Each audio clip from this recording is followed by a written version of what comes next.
Welcome back to the deep dive. Today we're undertaking a pretty critical and demanding journey. We have to look directly into source material that defines and analyzes, well, the most extreme aspects of human criminality. We're talking about the minds of psychopaths and savages. Yeah, and this is not casual stuff. We are absolutely guided by a serious warning right from the start, one from the philosopher Friedrich Nietzsche. Right. Whoever fights monsters should see to it that in the process he does not become a monster. And when you look into the abyss looks into you. And that warning is so important because the material, it demands that we go beyond just, simplistic labels. Exactly. Our mission today is explicitly structural. We're here to give you, the learner, a defined, nuanced understanding of two very distinct categories of extreme offenders. The clinical psychopath and what the sources call the behavioral savage. Precisely. And maybe most importantly, to understand the one psychological mechanism that often connects and, well, conceals both of them. And that connective tissue, the sources call it aggressive narcissism. So we're not just reciting crime stories here. We're actually dissecting the operational blueprints of these personalities. We are. We're going to analyze the confluence of NPD and psychopathy through four very specific high-profile cases. We have Oscar Pistorius, the savage, whose ego was just this ticking time bomb. Okay. Harold Shipman, the doctor who mastered the ultimate professional mask. Then there's Melanie McGuire, the so-called ice queen whose vanity was her undoing. And the last one. Michael Bruce Ross, the master manipulator who tried to use the entire legal system against itself. So by the end of this deep dive, you should be able to structurally identify and really distinguish between these terrifying forms of aggression. You'll be able to move past the common, vague labels the media tends to throw around. Okay, let's unpack that starting structure then. The source material is really deliberate, isn't it, in making this crucial structural distinction between the traditionally defined psychopath and what it calls the savage. And this is a non-clinical separation. It's rooted in behavior, in moral intent. So let's start with the traditional understanding. What is the essence of the psychopath in this context? Well, the psychopath is primarily defined by clinical concepts. It's measured most famously by Professor Robert Hare's psychopathy checklist, the PCLR. Right. This individual displays what our sources call robotic cruelty. They have a stunted conscience, a really profound lack of empathy, but, and this is the key, they are often highly functional. They're charming, verbose, artificially glossy. They wear the mask of insanity perfectly. They just blend in. They blend in. They are functional monsters because they can navigate society while completely lacking the internal hardware, the conscience, to abide by its rules. That's the perfect way to put it. And this is the critical point. The psychopathic killer understands the framework of law and social order. They know exactly when they are committing a wrongful act. But they can just override it. They possess this chilling ability to consciously override those rules to satisfy their private passions, whether it's for money or power or just simple gratification.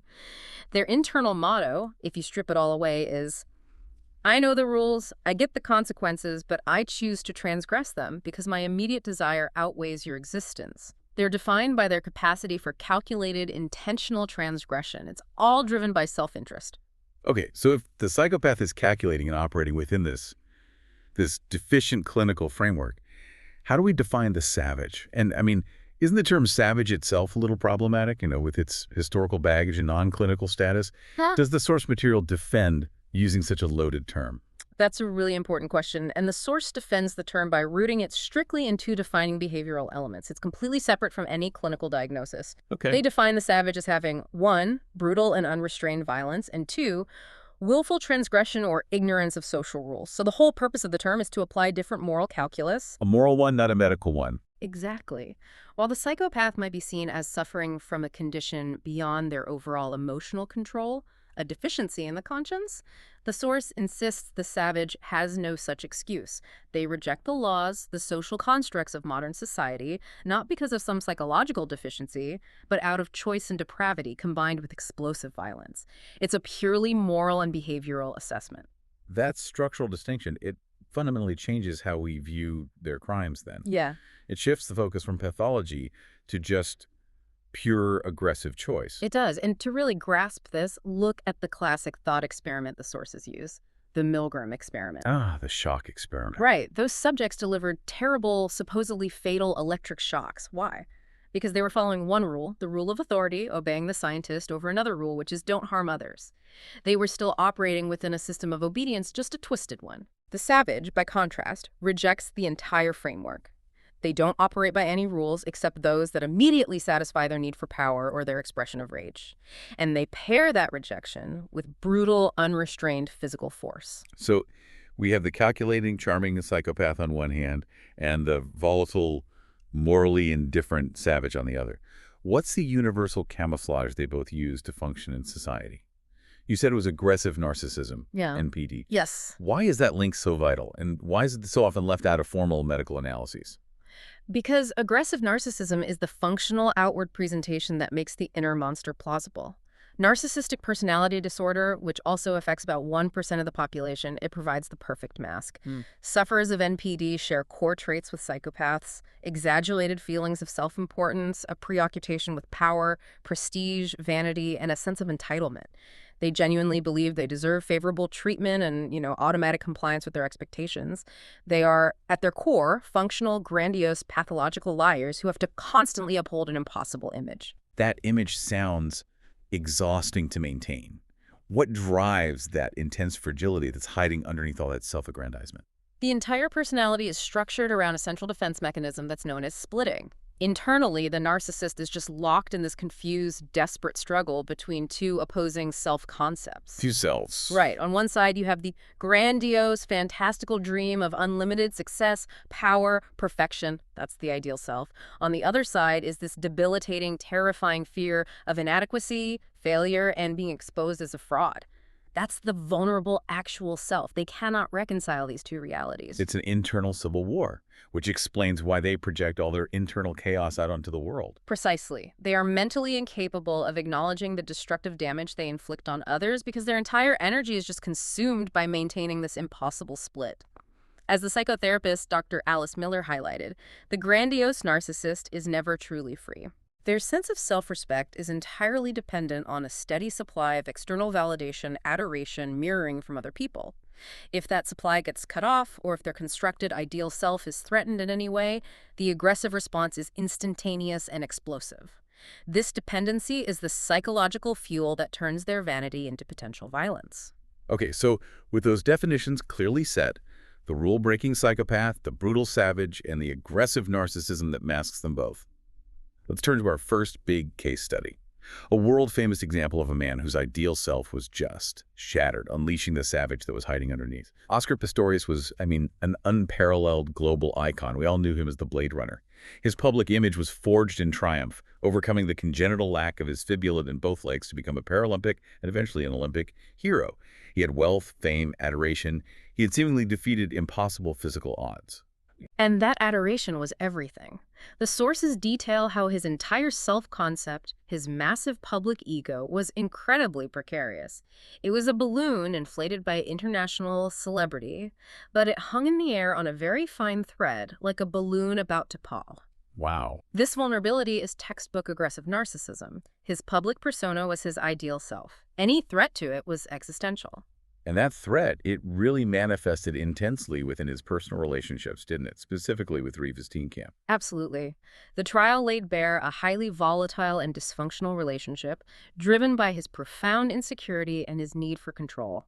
We see classic narcissistic projection in action. Pistorius was frequently cheating on her, yet he bombarded her with these frequent, unfounded accusations of infidelity. So he's flipping the script. Completely. He couldn't acknowledge his own moral failings, so he aggressively projected them onto Riva, making her bear the burden of his internal toxicity.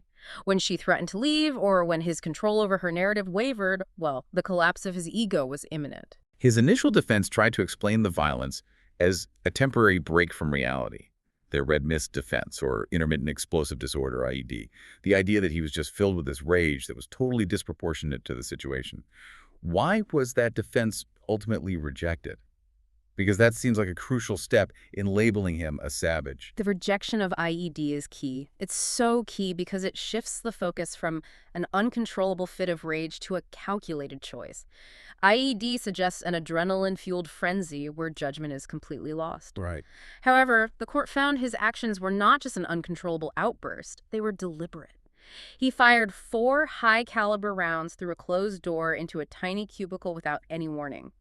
If it were a genuine fear response, Justice Leach argued, he would have taken the most elementary precaution, like firing a warning shot, which he later admitted he chose not to do. So the judge saw indifference and arrogance, not just pure blind rage. Exactly.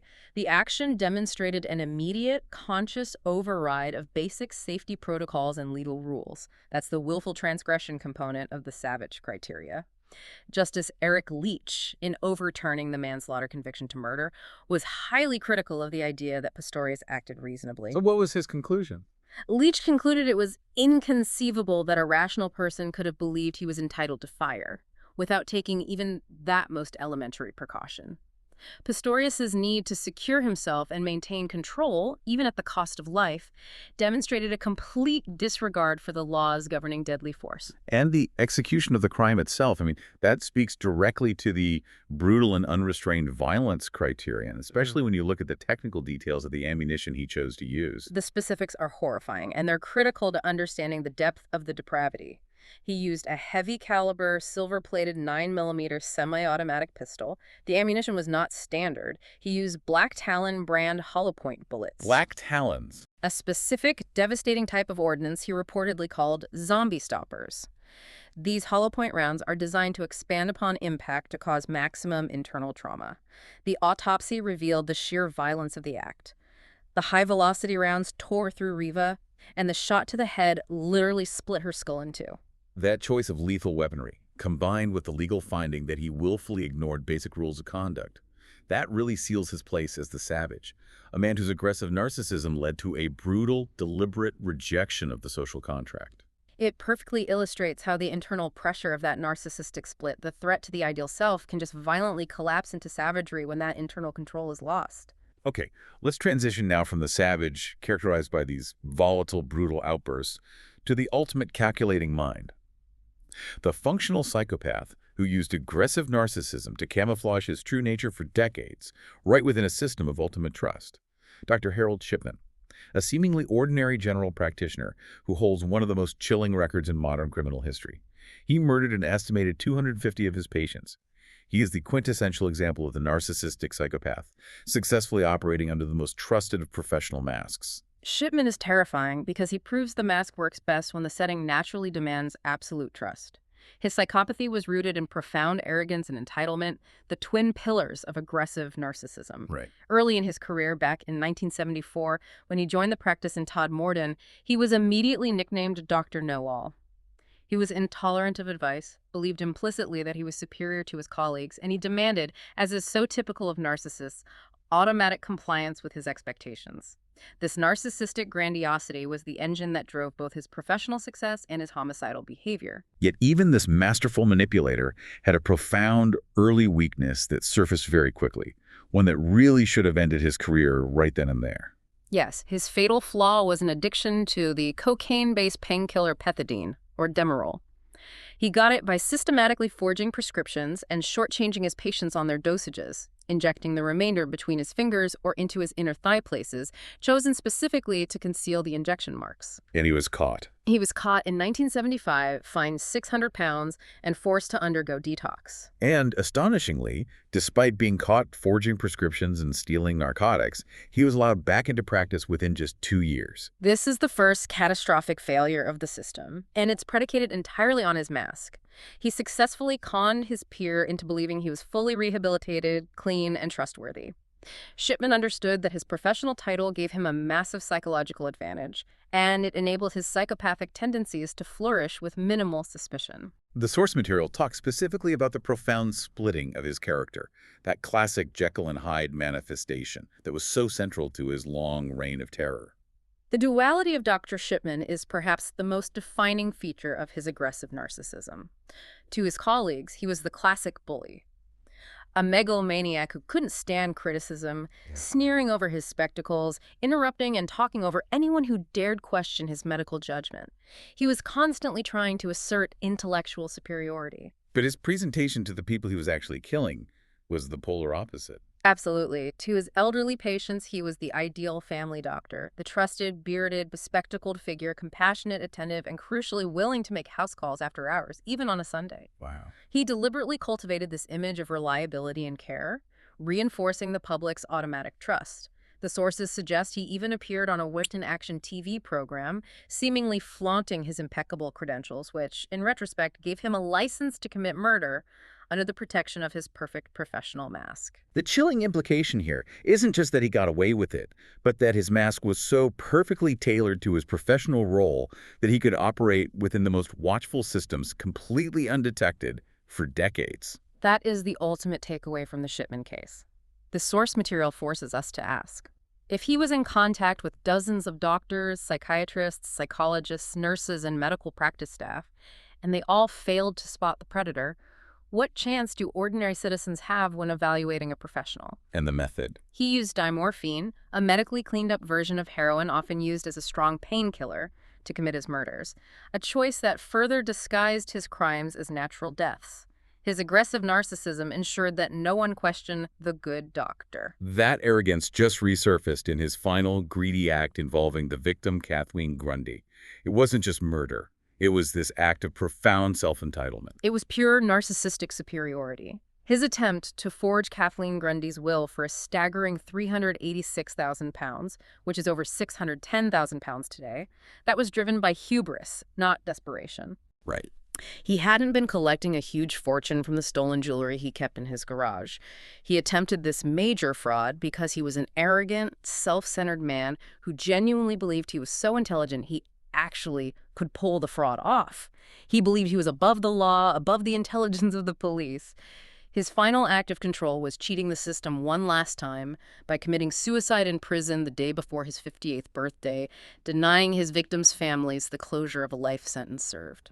Before we move on, the source touches briefly on the potential psychological origins of this extreme behavior, linking it back to his parents. Yeah, the material suggests considering Shipman's narcissistic parents, Frederick Sr. and Vera. This often involves parental mirroring, where the child is seen not as a separate individual, but as an extension of the parent, required to achieve the things the parent couldn't. And that can instill this early, fragile sense of grandiosity. Exactly, and it's tied completely to performance.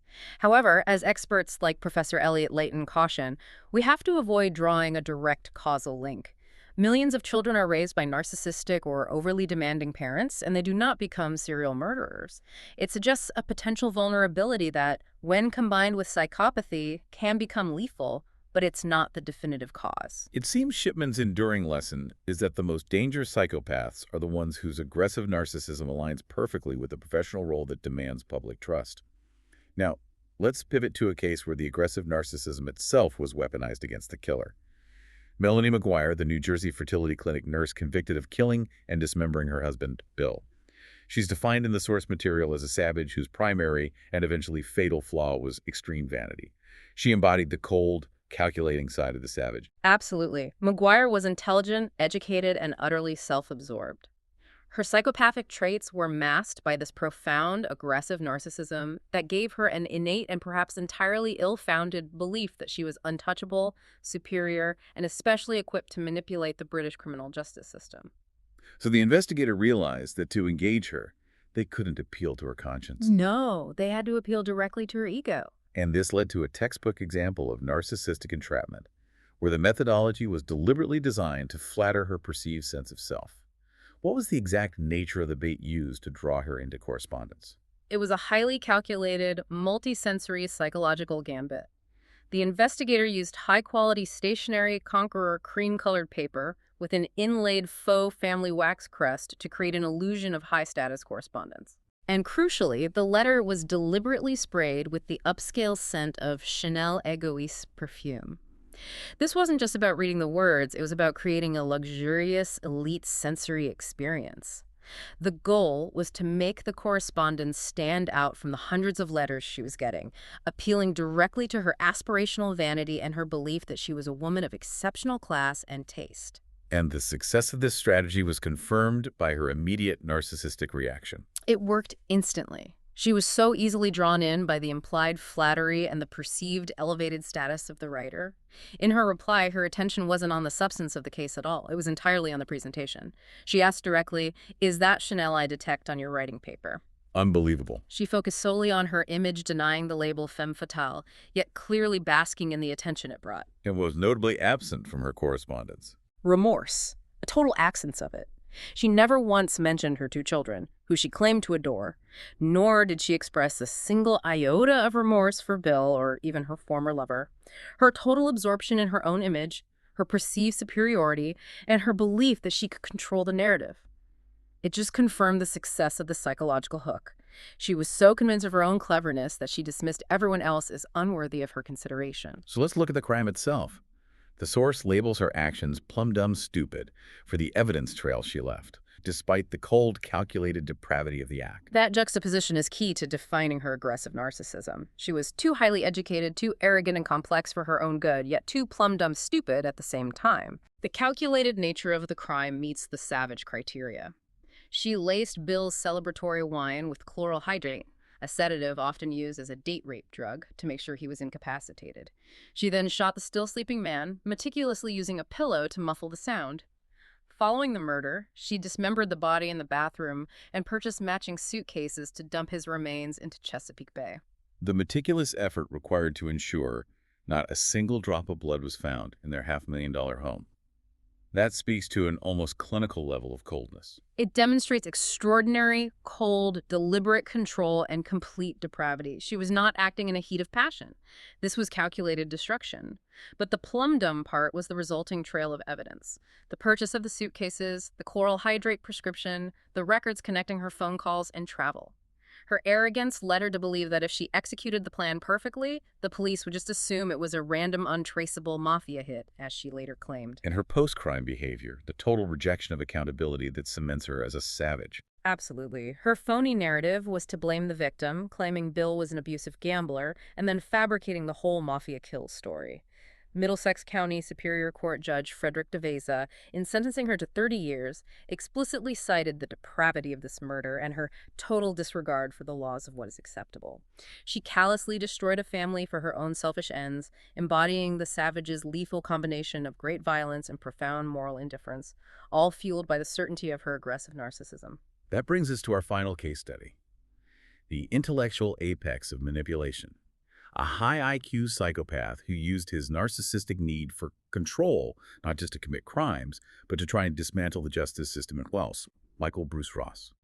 A high IQ psychopath, an Ivy League student with an IQ of 150 who terrorized Connecticut as a serial sexual sadist.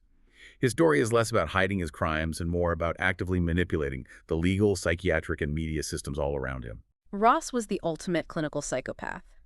Outwardly, he was charming, highly articulate, polite, even oft-times giggly, but fundamentally just empty inside. He ticked nearly every box on Professor Hare's PCLR checklist, demonstrating textbook psychopathic traits, glibness, superficial charm, pathological lying, parasitic lifestyle, grandiose self-worth, and critically, a callous lack of empathy and emotional depth.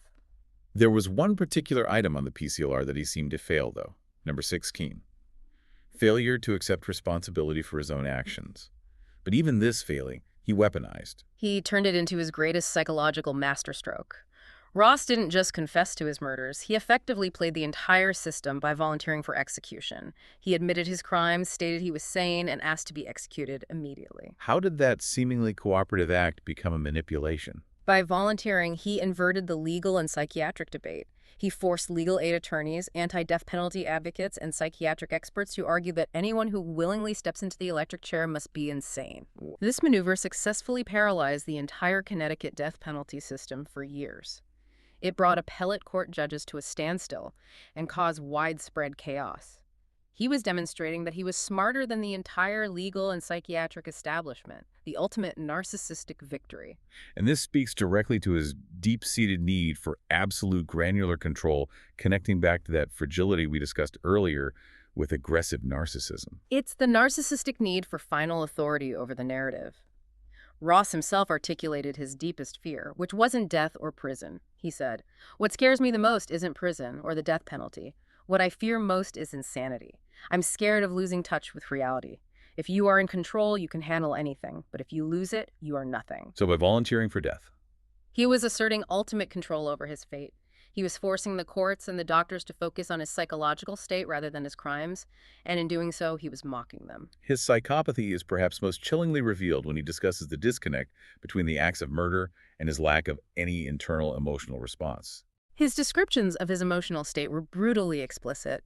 They show his profoundly shallow effect. When asked about feeling bad for the victims, he told the investigator, "I don't feel anything for them, the victims. I really wish I did. I don't feel anything." He felt nothing. Nothing. He added that he felt bad for the families, intellectually, but the acts themselves were devoid of genuine emotion. He recalled the murders as if he were watching it on TV. This emotional vacuum is the functional heart of the psychopath. This psychological landscape allowed for the host's ultimate counter-manipulation, using his narcissistic ego to secure confessions for the cold case murders of Paula Pereira and Zungok Tu. How was his colossal ego exploited? The investigator understood that Russ saw himself as a serial killer bigwig. He was an intellectual snob, so when interviewed, especially with cameras rolling, he was center stage. He was surrounded by intelligent people who had flown thousands of miles specifically to hear him speak. This atmosphere just inflated his overblown ego to bursting point, leading to the one mistake a psychopath can make: boasting.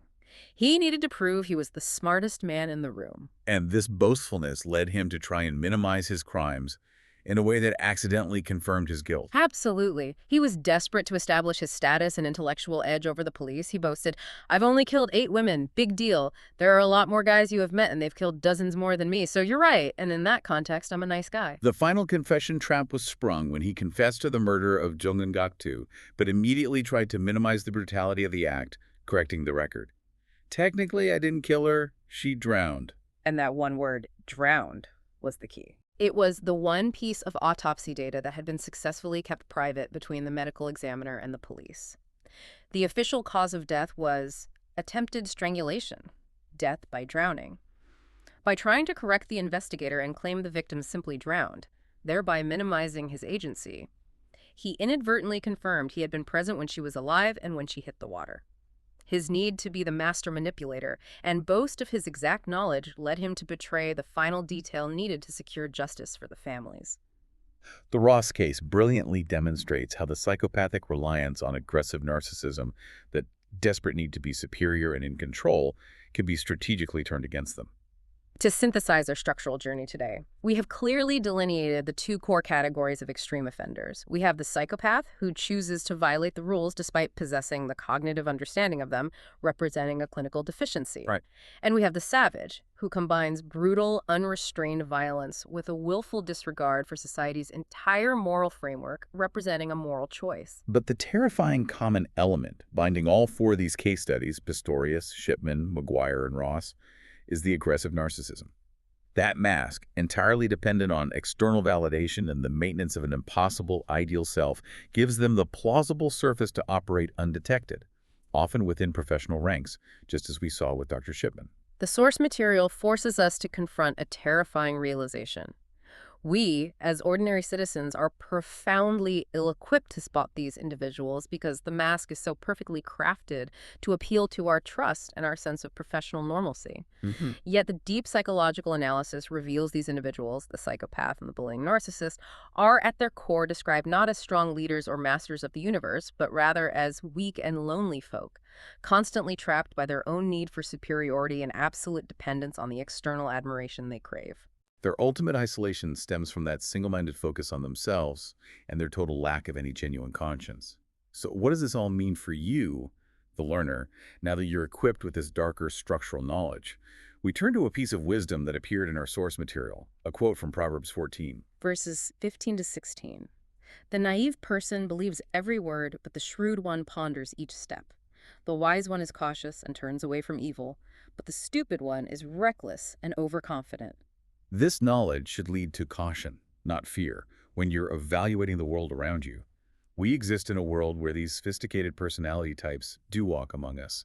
So the final provocative thought we want to leave you with is this. How often do you, the listener, in your professional and personal life, choose simple belief and trust over shrewd structural pondering when evaluating the people, the colleagues, the partners, or even the professional authorities in your life?